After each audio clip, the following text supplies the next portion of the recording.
আসসালামু আলাইকুম এভরিওয়ান। আজকে আমরা আইএলটিএস স্পিকিং সম্পর্কে পূর্ণাঙ্গ আলোচনা করব। আজকে আমরা যে বিষয়গুলো নিয়ে কথা বলবো, পরীক্ষার টাইপ, স্পিকিং পরীক্ষার ধরন, আইএলটিএস স্পিকিং টেস্টের স্ট্রাকচার, স্কোরিং ক্রাইটেরিয়া এবং ভালো ব্যান্ড স্কোর অর্জনের জন্য যেটা জানতেই হবে সেটা সবার শেষে আলোচনা করব। তো প্রথমে আসি টেস্টিং টাইপস নিয়ে। তো আইএলটিএস পরীক্ষা মূলত দুই ধরনের হয়ে থাকে। একটা হচ্ছে আইএলটিএস একাডেমিক, যেটাকে সংক্ষেপে বলা হয় এসি। আরেকটা হচ্ছে আইএলটিএস জেনারেল ট্রেনিং, যেটাকে সংক্ষেপে বলা হয় জেটি। তো আইএলটিএস একাডেমিক কাদের জন্য? যারা মূলত ব্যাচেলার্স, মাস্টার্স এবং পিএইচডি করার জন্য বিদেশে বিশ্ববিদ্যালয় বা কলেজগুলোতে যেতে চান, তাদের জন্য হচ্ছে একাডেমিক আইএলটিএস। আর যারা বিদেশে মাইগ্রেশন অথবা ইমিগ্রেশন, যেমন কানাডা, অস্ট্রেলিয়া, এসব জায়গায় চাকরি অথবা নন একাডেমিক ট্রেনিং কোর্সে ভর্তি হতে চান, তাদের জন্য হচ্ছে জেনারেল ট্রেনিং। তো এসি বা জিটি যেটাই হোক না কেন, তার লিসেনিং এবং স্পিকিং দুটা কোশ্চেন সেম থাকে, মানে দুইটা প্যাটার্ন সেমভাবে করা হয়। লিসেনিং কোশ্চেন যেমন সেম থাকে এবং স্পিকিং দুটারই সেমভাবে নেওয়া হয়, শুধুমাত্র রিডিং এবং রাইটিং এ দুটো ডিফারেন্ট হয় কোশ্চেন। আমরা হচ্ছে এরপর আলোচনা করব টেস্টিং ফরম্যাটটা সম্পর্কে, যে আইএলটিএস পরীক্ষাটা মূলত কিভাবে কন্ডাক্ট করা হয়ে থাকে। আইএলটিএস পরীক্ষা মূলত দুই রকম ভাবে হতে পারে, একটা হচ্ছে ফেস টু ফেস আর একটা হচ্ছে ভিডিও কল। তো ফেস টু ফেসটা কি? আপনি আইডিবি অথবা ব্রিটিশ কাউন্সিল যেখানে রেজিস্ট্রেশন করেন না কেন, তাদের একটা নির্দিষ্ট যে এক্সাম সেন্টার আছে, তো সেখানে সেই এক্সাম সেন্টারে এক্সামিনার থাকবে। সে হচ্ছে একটা আপনাদের স্পিকিং রুমে তা আপনার স্পিকিং কন্ডাক্ট করা হবে। তো সামনাসামনি বসে এই স্পিকিংটা হয় জন্য এটাকে বলা হয় ফেস টু ফেস। আর ভিডিও কলের ক্ষেত্রে আপনার একই রুমে পরীক্ষা হবে বা ওই সেন্টারের যে রুমটাতে স্পিকিং হয় সেখানেই পরীক্ষা হবে, কিন্তু সেটা হবে ভিডিও কলে। এক্সামিনার থাকবে ভিডিও কলে, আপনার সামনে একটা ল্যাপটপ রাখা থাকবে, সেই ল্যাপটপে ভিডিও কলে আপনার সঙ্গে কানেক্টেড থাকবে এবং সেভাবেই এক্সামটা কন্ডাক্ট করা হবে। দুইটার ক্ষেত্রেই আপনার অ্যাসিস্ট্যান্ট আপনাকে হেল্প করবে। ওখানে হচ্ছে আপনার কলিং কলিং বাটন রাখা থাকে, আপনার ওতে প্রেস করলেই কোনো প্রবলেম হলে অ্যাসিস্ট্যান্ট আপনাকে হেল্প করবে। আচ্ছা, এরপরে আমরা আলোচনা করি যে স্পিকিং পরীক্ষাটা মূলত কতক্ষণ ধরে হয়ে থাকে। আইএলটিএস পরীক্ষা যতগুলো মডিউল আছে তার মধ্যে স্পিকিংটা হচ্ছে সবথেকে শর্টেস্ট। আপনি যদি লিসেনিং বলেন সেটা মিনিমাম 40 to 50 মিনিটস। এরপর হচ্ছে রিডিং এবং রাইটিং দুটাই 1 আওয়ার করে। আর স্পিকিং এর ক্ষেত্রে এটা মাত্র 11 to 14 মিনিটসে আপনার এক্সাম শেষ হয়ে যাবে। স্পিকিং এ মূলত 3টা পার্ট থাকে। There are 3 parts in speaking test, part 1, part 2 and part 3. আমরা each part নিয়ে এখন আলোচনা করব। তো part 1 মূলত হচ্ছে এটা 4 থেকে 5 মিনিটের একটা সেশন হয়ে থাকে। তো প্রথমত আপনি রুমে পারমিশন নিয়ে ঢুকবেন।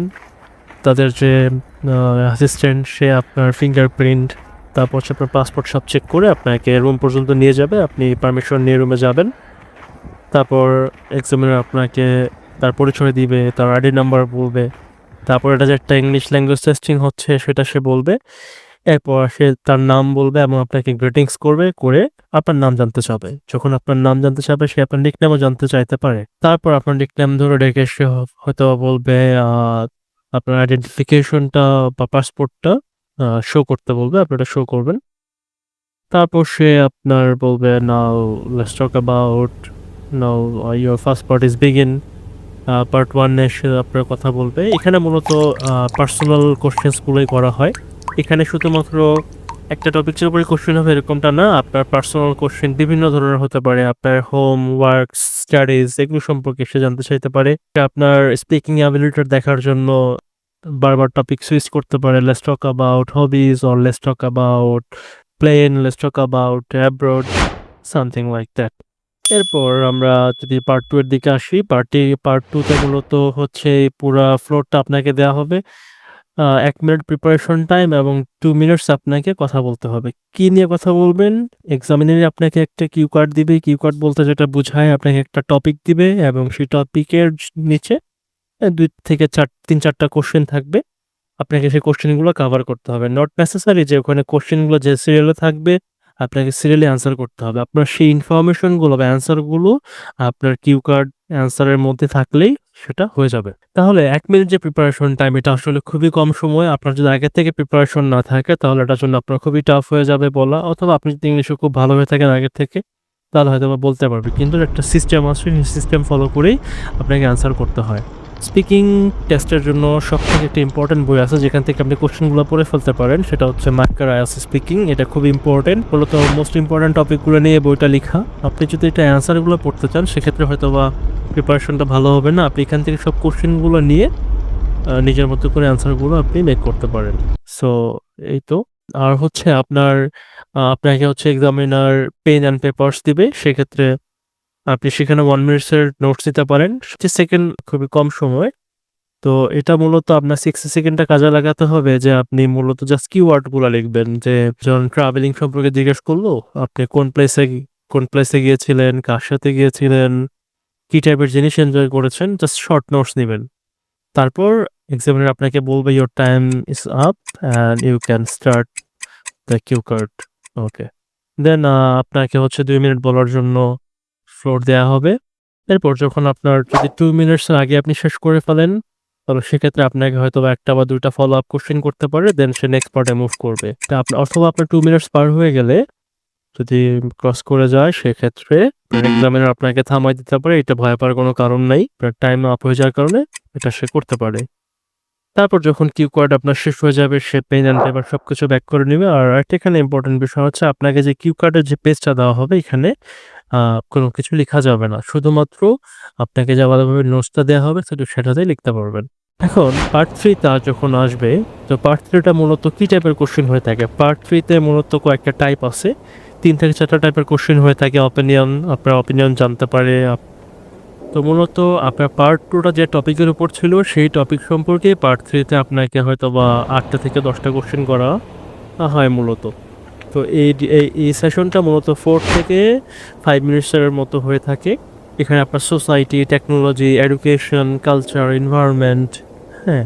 তো আপনার কিউ কার্ড মূলত যেটার উপর থাকবে সেটা নিয়ে এখানে আলোচনা হবে। তো এখন আমরা আসি হচ্ছে স্কোরিং ক্রাইটেরিয়া নিয়ে। স্পিকিংটা মূলত আপনার ব্যান্ড স্কোর 0 থেকে 9 পর্যন্ত হয়ে থাকে। ব্যান্ড স্কোর 5 বা 5 এর নিচে আসলে ডিসকাস করার কিছু নেই। কারণ ব্যান্ড স্কোর 5 বা 5 এর নিচে এটা কোনো ভালো স্কোরের মধ্যেই পড়ে না। আপনাকে অবশ্যই 6 প্লাস এর উপরে চিন্তা করতে হবে। তো প্রতি মাসে অনলাইনে আমাদের স্পিকিং কোর্স কন্ডাক্ট করা হয়। আমাদের যে স্পিকিং কোর্স রয়েছে সেখানে ব্যান্ড 7 প্লাসকে টার্গেট করেই ক্লাস নেওয়া হয়। এখন কথা হচ্ছে স্কোরিং ক্রাইটেরিয়া কিছুর উপর আপনাকে ইভালুয়েশন করা হবে। এখানে মূলত ৪ টা ক্রাইটেরিয়া আছে। একটা হচ্ছে ফ্লুয়েন্সি অ্যান্ড কোহেরেন্স, এখানে 25% মার্ক ক্যারি করে। তারপর হচ্ছে লেক্সিক্যাল রিসোর্স, যেখানে 25% মার্ক ক্যারি করে। গ্রামেটিক্যাল রেঞ্জ অ্যান্ড অ্যাকুরেসি, এখানেও 25% মার্কস। অ্যান্ড প্রনাউন্সিয়েশন, যেখানেও 25% মার্কস। আমি প্রত্যেকটা ক্রাইটেরিয়া আলাদাভাবে ডিসকাশন করব। তার আগে আমি যেটা বলব যে ৪ টা পার্টই কেন গুরুত্বপূর্ণ। কারণ দেখেন, আপনি যদি কোনো পার্টে খারাপ করেন তাহলে সেখানে কিন্তু এটলিস্ট 25% মার্ক ক্যারি করতেছে। তো আপনার টোটাল স্কোরটাকে 4 দিয়ে ডিভাইড করে আপনার স্পিকিংয়ের জন্য টোটাল ব্যান্ড স্কোরটা চলে আসবে। সো আমরা এখন ইচ পার্ট নিয়ে আলোচনা করি। ফার্স্টে যদি আমরা ফ্লুয়েন্সি অ্যান্ড কোহেরেন্স নিয়ে আলোচনা করি। ফ্লুয়েন্সি অ্যান্ড কোহেরেন্স বলতে মূলত কি বোঝায়? আপনি হচ্ছে কোনো হেজিটেশন ছাড়া নরমালি ন্যাচারালি কথা বলে যেতে হবে। সেখানে আপনার বা মাম্বলিং জিনিসটা থাকতে পারে, ২-১ বার থাকতে পারে। কিন্তু যখন এটা কন্টিনিউয়াস রিপিটেশন হবে, এটা আপনার ফ্লুয়েন্সি এবং কোহেরেন্সের স্কোরটাকে ডাউন করে ফেলবে। আরেকটা বিষয় হচ্ছে এখানে কানেক্ট আইডিয়াস লজিক্যালি। মানে আমরা যখন কথা বলি তখন একটার সাথে একটা আইডিয়া কানেক্ট করলে সেটা শুনতেও ভালো শোনায়। যেমন আমরা বলি, "এটা হয়েছে, এর ফলে সেটা হবে।" তো মূলত লিঙ্কিং ওয়ার্ডসগুলো এখানে আপনাকে ইউজ করতে হবে। তারপর যদি আমরা যদি এটাকে একটা এক্সাম্পল হিসাবে বলতে চাই, সেক্ষেত্রে ধরেন এরকম আমরা বলতে পারি। ধরেন লিঙ্কিং ওয়ার্ডস মূলত আমি বলতে বোঝাচ্ছি because, also, however, in addition, এই জিনিসগুলো আসলে এগুলো আপনাকে কোহেরেন্স স্কিলগুলোকে বাড়ায় ফেলবে। সো আমি যদি বলি, "I like reading, it is good, I read sometimes book", তাহলে দেখেন এটা আসলে খুবই ব্যাড এবং উইক অ্যান্সার। এটাকে আমরা কিভাবে স্ট্রং করতে পারি? এটাকে আমরা বলতে পারি, "I like reading books because they broaden my knowledge. For example, last month I read a history book and it gave me a new perspective." তাহলে দেখেন ২ থেকে ৩ টা বাক্যে আমি সাজায় ফেললাম। তো এটা একটা মেথড আছে, DRE মেথড বলি এটাকে আমি। D for direct answer, R for reason and E for example. তো আমরা এরপরে কথা বলবো লেক্সিক্যাল রিসোর্স নিয়ে। লেক্সিক্যাল রিসোর্সটা মূলত কি বোঝায়? এটা মূলত হচ্ছে টপিক রিলেটেড কিছু ভোকাবুলারি যেটা আপনি অ্যাপ্রোপ্রিয়েটলি আপনাকে ইউজ করতে হবে। এবং আপনি যদি 7+ এর উপরে পেতে চান তাহলে অবশ্যই আপনাকে 7 বা 7 অ্যাবভ পেতে চান, আপনাকে অবশ্যই ইডিয়মস অ্যান্ড কোলোকেশনস ইউজ করতেই হবে এবং সেটা মোটামুটি কিছু ভুল ছাড়া বাকিগুলো আপনাকে এটা ইউজ করতে পারতে হবে। পরে আমরা কথা বলবো গ্রামাটিক্যাল রেঞ্জ অ্যান্ড অ্যাকুরেসি নিয়ে। এই পার্টটাও খুব ইম্পর্টেন্ট। তার আগে আমি যদি বলি লেক্সিক্যাল রিসোর্সের সম্পর্কে, ধরেন আপনি বললেন গুড, নাইস, ভেরি, এগুলো খুব কমন ওয়ার্ডস ইউজ করলেন যেটা আসলে ব্যবহার করলে স্কোরটা আসলে আপনার বাড়ে না, মূলত আরও কমে যায়। খুবই একটা মানে লো স্কোর আসলে এটা আপনি পেতে পারেন। তো যদি আমি একটা এক্সাম্পল দিই, Dhaka is very good, people are nice, so এটা আসলে খুবই উইক অ্যান্সার। এটা আপনার ব্যান্ড স্কোর আসলে 4-এর বেশি আপনাকে এটা দিবে না কখনো। তো এটাকে আমরা একটু আপডেট করি সুন্দর করে, যে Dhaka is a vibrant city with a mix of modern shopping malls and historic sites. In addition to this, people are generally warm and hospitable. দেখেন আমি কতগুলো সুন্দর ওয়ার্ড ইউজ করলাম, ভাইব্রেন্ট, হসপিটেবল, হিস্টোরিক সাইটস। ওকে, তো এরকম আসলে 5 থেকে 10টা আনকমন কিছু ইউজফুল শব্দ মুখস্থ করলে এটা আপনার হচ্ছে স্কোরটাকে বাড়ায় দেবে। এরপর যদি আমরা গ্রামাটিক্যাল রেঞ্জ অ্যান্ড অ্যাকুরেসি নিয়ে কথা বলি, আমরা শুধু যদি সিম্পল টেন্স নিয়ে কথা বলি তাহলে সেক্ষেত্রে আসলে গ্রামারের ভেরিয়েশন আসতে হবে। অ্যাটলিস্ট আমাদের একটা পাস্ট, একটা প্রেজেন্ট, একটা ফিউচার, এভাবে আসলে আমাদেরকে আগাতে হবে। তবে এটার ক্ষেত্রে আপনাকে মনে রাখতে হবে আপনি ভেরিয়েশন আনতে গিয়ে যেন আবার বেশি এরর না হয়। এরর হলে আসলে কোনো লাভ হলো না। যেমন আমি যদি বলি I play cricket, I like cricket, I go field, we play, so এটা আসলে খুব বেসিক শোনায়। সেটাকে আমরা একটু আপডেট করে ফেলি কীরকমভাবে, I usually play cricket with my friends on weekends because it helps me stay active, although sometimes I prefer watching matches on TV when I feel tired. এরপর যদি আমরা প্রোনাউন্সিয়েশন নিয়ে কথা বলি, প্রোনাউন্সিয়েশন হচ্ছে আপনার এখানে কিছু এখানে মানুষের রং কনসেপ্ট আছে স্টুডেন্টদের।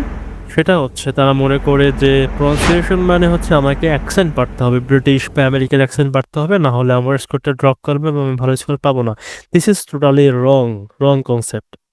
আপনার অ্যাকসেন্ট জানতে হবে না বা অ্যাকসেন্ট পারতে হবে না। অ্যাকসেন্ট জানতে হবে বা পারতে হবে কিসের জন্য? লিসেনিংয়ের জন্য, আপনার তাদের লিসেনিংটা বোঝার জন্য। কিন্তু আপনাকে যে এটা বলতে হবে ওই অ্যাকসেন্টে, ইট নট নেসেসারি, এবং এটা আপনি করতে গিয়ে আপনার টাইম ওয়েস্ট হবে এবং আপনার স্কোর কমে যাবে। তো আপনাকে যেটা করতে হবে সেটা হচ্ছে আপনি প্রত্যেকটা ওয়ার্ড ক্লিয়ারলি উচ্চারণ করতে হবে। ওয়ার্ড ক্লিয়ারলি উচ্চারণ করতে হবে যাতে স্পষ্ট বোঝা যায়। যেমন আই গো শপিং, অনেকে শপিং বলে, তো এই ক্ষেত্রে এটা হবে না, এটাকে শপিং, জি, আপনার কনসোনেন্টটা খুব সুন্দরভাবে প্রনাউন্স করতে হবে। তারপর হচ্ছে আমরা এখন আরেকটা যে আমি ইম্পর্টেন্ট বিষয় যেটা বলতে চেয়েছিলাম, স্পিকিংয়ে ভালো স্কোর পাওয়ার জন্য ইম্পর্টেন্ট যে বিষয়গুলো রয়েছে তার মধ্যে একটি হচ্ছে এক্সামিনার কি কোশ্চেন করেছে সেটা আপনাকে বুঝতে পারতে হবে। মানে তার কোশ্চেনটা যদি আপনি না বুঝতে পারেন তাহলে কারেক্ট আনসার দেওয়া সম্ভব না। ধরেন আপনাকে এক্সামিনার এরকম কোশ্চেন করলো, ডু ইউ লাইক দিয়ে, do you like cooking, do you like reading, তখন আপনার অ্যান্সারটা হবে প্রেজেন্ট ফিলিংস অথবা প্রিফারেন্স নিয়ে। ওকে, তাহলে আপনার এটা কারেক্ট হিসাবে আসবে। এরপর যদি এক্সামিনার আপনাকে কোশ্চেন করে ডিড ইউ, 5টা যদি কোশ্চেন করে did you play sports as a child, তো সেক্ষেত্রে আপনাকে অ্যান্সারটা দিতে হবে পাস্ট টেন্সে।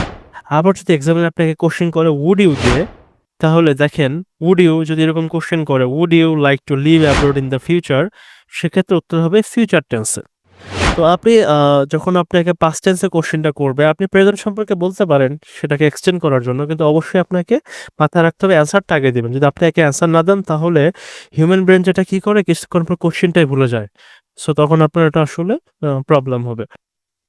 তো আরেকটা ইম্পর্টেন্ট বিষয় সেটা হচ্ছে IELTS is a language test, not knowledge test. মানে আপনি নিজের মতো করে অ্যান্সার দিতে পারবেন। এখন আপনাকে এক্সামিনার এমন একটা হিস্টোরিক্যাল প্লেস সম্পর্কে বললো, do you know about this or can you describe about this, Ahsan Manzil বা লালবাগ কেল্লা সম্পর্কে জিজ্ঞেস করবো। তো আপনি এটাতে কখনো জানেন নাই, এটাতে কি আছে আপনি জানেনও না। তো সেক্ষেত্রে আপনি কি করবেন? তো আপনার হিস্টোরিক্যাল প্লেসগুলো কিরকম হয় আপনি নিজের মতো করে এক্সপ্লেন করে দিবেন। সো সে কখনো এটা জানতে যাবে না যে আপনি যে ইনফরমেশন দিলেন it is right or wrong.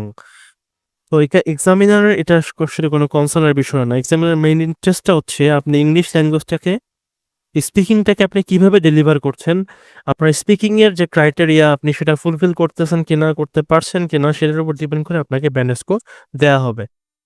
তো ইন সামারি যদি আমি বলি, আপনি যদি বুঝতে পারেন এক্সামিনার আপনার কাছে কি জানতে চাচ্ছে, কি কোশ্চেন সে করেছে এবং সে কিভাবে ব্যান্ড স্কোর আপনাকে দিবে সেটা যদি বুঝতে পারেন তাহলে এটা আপনার ভালো ব্যান্ড স্কোর পাওয়ার জন্য একটা গেম চেঞ্জার হবে। ওকে? তো লাস্টলি আমি যেটা বলবো যে একটা অফিসিয়াল আপনার হচ্ছে আ তাদের যে গাইডলাইনস কিভাবে মার্কিং দেওয়া হয় সেটা নিয়ে আমি একটু কথা বলব। সেটা হচ্ছে আমি ব্যান্ড 7 নিয়ে কথা বলি যে কি হইলে আপনার ব্যান্ড 7 পাওয়া সম্ভব। সো ফ্লুয়েন্সি এবং কোহেরেন্সি যে আমি ৪ টা বিষয় নিয়ে আলোচনা করেছি সেটা এখানে দেয়া আছে দেখেন। আপনি 7 পাওয়ার জন্য সাম হেজিটেশন থাকতে পারে, রিপিটেশন থাকতে পারে, সেলফ কারেকশন থাকতে পারে। যে সাম কথাটা খেয়াল করেন, সাম কিছু, বেশি না। এরপর হচ্ছে আপনার লেক্সিক্যাল রিসোর্স এর ক্ষেত্রে some ability to use less common. আপনি অল্প কিছু লেস কমন ইডিওমেটিক ভোকাবুলারি এবং ইউজ করছেন, আপনি ৭ পাবেন। এরপর হচ্ছে গ্রামাটিক্যাল রেঞ্জের ক্ষেত্রে আপনি হচ্ছে বোথ সিম্পল অ্যান্ড কমপ্লেক্স কিছু ইউজ করছেন। সেখানে সাম এরর্স ছিল, অল্প কিছু এরর্স হলো। এটা আপনার আসলে কিন্তু আপনার কমিউনিকেশন এ কোনো ইফেক্ট ফেলে নাই। এখানেও আপনি একটা স্কোর পাবেন। সেখানেও আপনি 7 পাবেন। ওকে? আজকের ক্লাস এই পর্যন্তই। পরবর্তী ক্লাসে আমরা IELTS এর অন্য কোনো টপিক নিয়ে আলোচনা করব। এরকম ইম্পোর্টেন্ট আরও ক্লাস পেতে আমাদের চ্যানেলটি ফলো করতে পারেন। Thank you.